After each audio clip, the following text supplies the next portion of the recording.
So if we are image bearers of God and we do that as males and females, is it fair then to say that our sexuality is God reflective?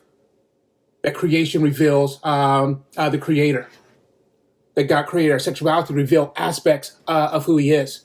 I love the passage in Romans, the invisible qualities of God are understood by the things that are made. And so that we're without excuse. When I heard that passage growing up, I've thought about like the mountains and the trees and the birds and all that stuff. And I think all that is true, but how much so our very beings, how much so our very bodies. That is embodied being to reflect the image of God. And so we can start at any point and learn about the other. We can start with the attributes of God and learn something about our sexuality, or we can start with our sexuality and learn something about God. And so if God is a creative God, then something about our sexuality should also be creative. If God is a passionate God, then something about our sexuality should also be passionate. If God is a generous God, then something about our sexuality should also be generous. And so again, we can start with whatever those attributes of God. We don't necessarily think about them in sexual terms, but those attributes of God are revealing us something about our sexuality. Because again, we are to reflect his image as male and female.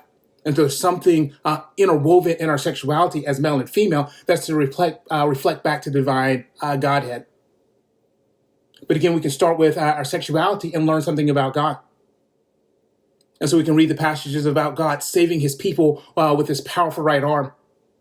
And because we know masculinity, we have an ideal of what that strength looks like. We have a better understanding of who God is. Again, understanding his invisible qualities by the things that are made. Because I see masculinity and understand that, I have a better understanding of who God is. I'm satisfied like a baby at his mother's breast. And so because I understand femininity and got a newborn, I know that image. Because I know that image of femininity, I have a better understanding of who God is.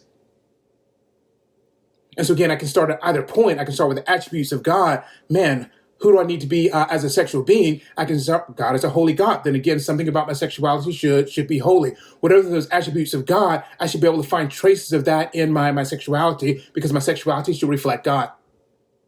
But again, if I just want to contemplate on my sexuality, that will point me back to God as well. Why did God design me the way that he designed me? What does that tell me about God?